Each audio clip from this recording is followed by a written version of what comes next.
Testemunhos para a Igreja, volume 5, capítulo 33, A pecaminosidade da murmuração. Caros amigos, foi-me mostrado que vocês, como uma família, sofrem muita tristeza desnecessária. Deus não designou que os irmãos fossem desventurados. Vocês, no entanto, têm desviado a mente de Cristo e a centralizado sobremaneira em si mesmos. O grande pecado de sua família é a desnecessária murmuração contra as providências divinas. Sua insubmissão a respeito é realmente alarmante. Vocês amplificam pequenas dificuldades e se demoram muito em falar sobre desânimo. Os irmãos possuem o hábito de revestir de lamentação tudo o que lhes diz respeito e se fazem infelizes sem causa. Suas continuadas murmurações os estão separando de Deus. Vocês devem conservar-se afastados do terreno encantado de Satanás e não permitir que a mente se desvie da fidelidade para com Deus. Por meio de Cristo, podem e devem ser felizes e adquirir hábitos de domínio próprio. Até seus pensamentos devem ser levados em sujeição à vontade de Deus e seus sentimentos sob o domínio da razão e da religião. Sua imaginação não lhes foi dada para que se lhe permitisse correr desenfreada de acordo com sua vontade, sem nenhum esforço para restringi-la ou discipliná-la. Se os pensamentos forem maus, maus serão também os sentimentos, e os pensamentos e os sentimentos combinados constituem o caráter moral. Quando julgam que, como cristãos, não lhes é requerido restringir os pensamentos e sentimentos, vocês são levados sob a influência dos anjos maus e convidam a presença e o domínio deles. Se derem atenção às suas más impressões e permitirem que os pensamentos sigam o rumo da suspeita, da dúvida, dos lamentos, vocês se acharão então entre os mais infelizes dos mortais e sua vida se demonstrará um fracasso. Querida irmã F., você possui uma imaginação doentia e desonra a Deus por permitir que seus sentimentos tenham completo controle sobre seu raciocínio e discernimento. Você tem vontade inflexível que leva a mente a reagir sobre o corpo, desequilibrando a circulação e produzindo congestão em certos órgãos, e está sacrificando a saúde aos seus sentimentos. Você está cometendo um erro que, se não for corrigido, não acabará arruinando meramente sua própria felicidade. A irmã está fazendo positivo dano não apenas a si mesma, mas também aos outros membros da família, especialmente sua mãe. Ela é muito nervosa e extremamente sensível. Se um de seus filhos está sofrendo, ela fica confusa e quase enlouquecida.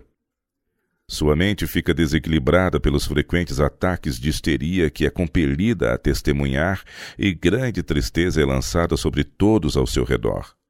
Você é capaz de controlar a imaginação e vencer esses acessos nervosos. Você tem força de vontade e deve trazê-la em seu auxílio. Não tem feito isso, mas tem deixado a imaginação altamente agitada controlar a razão. Nisso você tem ofendido o Espírito de Deus. Se não tivesse poder sobre os seus sentimentos, isso não seria pecado, mas não há justificativa para ceder assim ao inimigo. Sua vontade precisa ser santificada e subjugada, em vez de dispor-se em oposição à de Deus. Meus queridos amigos, em vez de fazer um curso para combater enfermidades, estão acariciando-as e rendendo-se a seu poder. Devem evitar o uso de drogas e observar cuidadosamente as leis de saúde. Se estimam sua vida, devem comer alimentos simples, preparados da maneira mais simples, e fazer mais exercícios físicos. Cada membro da família necessita dos benefícios da reforma de saúde. Mas o uso de drogas deve ser definitivamente abandonado, pois além de não curar qualquer mal, enfraquecem o organismo, tornando-o mais susceptível às enfermidades. O homem foi colocado num mundo de infortúnios, preocupações e perplexidades. Ele foi colocado aqui para ser testado e provado como foram Adão e Eva, a fim de que possa desenvolver um caráter reto e produzir harmonia a partir da discórdia e confusão. Temos muita coisa a fazer que é essencial à nossa felicidade e à de outros, e há muito a desfrutar. Através de Cristo somos colocados em contato com Deus. Sua misericórdia nos mantém sob contínua obrigação, sentindo-nos indignos de seus favores, somos levados a apreciar mesmo a menor concessão. Por tudo o que vocês têm e são, queridos amigos, devem ser gratos a Deus. Ele lhes concedeu atributos que, em certo sentido, são semelhantes aos que ele próprio possui. E vocês devem esforçar-se intensamente para desenvolver esses atributos, não para agradar e exaltar o eu, mas para glorificá-lo. Vocês não tiraram a melhor vantagem de seus privilégios. Os irmãos deveriam preparar-se para assumir responsabilidades. O intelecto precisa ser cultivado. Se deixado na inação, torna-se envelhecido. Este mundo pertence ao Senhor. Pode ver-se aqui que a natureza animada e inanimada obedece à sua vontade. Deus criou o homem como um ser superior. Unicamente ele foi formado à imagem de Deus, com capacidade para ser participante da natureza divina, para cooperar com seu Criador e executar os seus planos, e somente ele acha-se em guerra contra os propósitos de Deus. Com que maravilhosa beleza foram modeladas todas as coisas na natureza! Por toda parte vemos as obras perfeitas do grande artista. Os céus declaram a sua glória, e a terra, que foi formada para a felicidade do homem, nos fala de seu inigualável amor.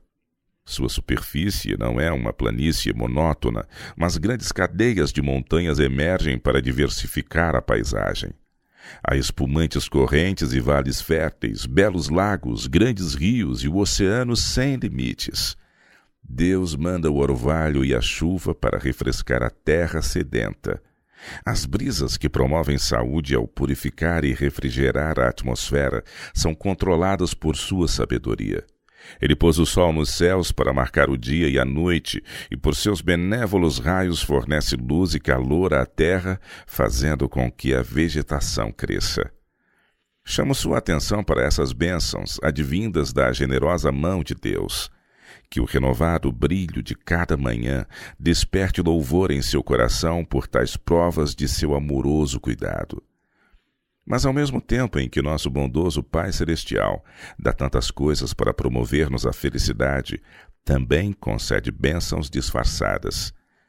Ele compreende as necessidades do homem decaído, e enquanto nos confere benefícios por um lado, por outro designou inconveniências para estimular-nos ao uso das habilidades que nos outorgou. Elas desenvolvem em nós paciente diligência, perseverança e coragem. Há males que o homem pode atenuar, mas jamais remover. Ele deve vencer os obstáculos e formar seu ambiente em vez de ser por ele moldado. Ele tem margem para pôr em prática seus talentos, pondo ordem e harmonia onde há confusão. Nesta obra pode ele ter auxílio divino se o suplicar. Não é deixado a lutar com suas próprias forças contra as tentações e provas. Um que é poderoso foi autorizado a ajudar. Jesus deixou as cortes reais do céu e sofreu e morreu no mundo degradado pelo pecado, para que pudesse ensinar o homem a passar pelas provas da vida e vencer as suas tentações. Aqui está um modelo para nós. À medida que os benefícios concedidos pelo Pai do céu às suas criaturas são contados minuciosamente, vocês não se sentem reprovados por suas ingratas lamentações? Por muitos anos ele lhes concedeu uma filha e irmã, até que vocês começaram a considerá-la como sua e sentiram que tinham o direito a esse belo presente. Deus ouviu suas murmurações. Caso houvesse uma nuvem à vista, vocês pareciam se esquecer de que o sol brilhava continuamente. Então, nuvens e escuridão sempre lhes estiveram em volta. Deus enviou-lhes aflição. Ele removeu-lhes seu tesouro para que pudessem discernir entre prosperidade e sofrimento real. Mas os irmãos não humilharam o coração diante dele e não se arrependeram do grande pecado da ingratidão que os separou do seu amor. Como Jó, julgaram que tinham razão para a ansiedade e não queriam ser confortados. Era razoável isso? Vocês sabem que a morte é um poder ao qual ninguém pode resistir, mas tornou sua vida quase inútil por sua inútil tristeza. Seus sentimentos têm sido pouco menos que rebelião contra Deus. Vi todos vocês a entregar-se ao luto e cedendo aos seus agitados sentimentos até que suas ruidosas demonstrações de tristeza levaram os anjos a esconder a face e afastar-se do cenário. Enquanto assim davam expressão a seus sentimentos, lembraram-se de que tem no céu um Pai que deu seu Filho unigênito para morrer por nós a fim de que a morte não fosse um sono eterno. Lembraram-se de que o Senhor da vida e glória passou pelo túmulo e o iluminou com sua própria presença. Disse o discípulo amado: escreve, bem-aventurados os mortos que desde agora morrem no Senhor. Sim, diz o Espírito, para que descansem dos seus trabalhos e as suas obras os sigam. Apocalipse 14, verso 13. Bem sabia o apóstolo acerca do que estava falando ao escrever essas palavras. Mas quando vocês cedem a uma incontida tristeza, porventura sua conduta é coerente com o conforto que elas expressam? O Senhor é gracioso, misericordioso e fiel. Ele permitiu que alguém de seus laços domésticos, que era a mais inocente e a melhor preparada, descansasse durante os perigos dos últimos dias. Oh, não se excluam diante da melodia e do regozijo, lamentando como se não houvesse ressurreição dos mortos, mas louvem ao Senhor, porque para ela não há mais morte, sofrimento, não mais tristeza. Ela descansa em Jesus até o doador da vida chamar à gloriosa imortalidade seus santos que dormem. F tem uma obra por fazer mediante a graça de Cristo para controlar seus sentimentos. Ela sabe que não está no céu, mas num mundo onde a morte reina e onde nossos amados nos podem ser subtraídos a qualquer momento. Ela deveria sentir que a grande responsabilidade da vida é se preparar para um mundo melhor. Se F tiver um apego correto à vida eterna, isso não a desqualificará para viver neste mundo e portar nobremente as responsabilidades da vida, mas a ajudará no desempenho dos deveres de abnegação e sacrifício próprio. Como uma família, vocês têm falado tanto em trevas e queixas que foram transformados à mesma imagem. Parecem querer atrair as simpatias uns dos outros e provocar excitação nervosa até ficarem numa situação sombria, triste e desoladora. Os irmãos têm se ocupado em lamentações, mas elas não atraem os anjos. Se não mudarem de conduta, Deus se achegará e lidará com vocês em juízo. Não é este um tempo de ações de graças em seu lar e de contar com júbilo as bênçãos que têm sido derramadas sobre vocês?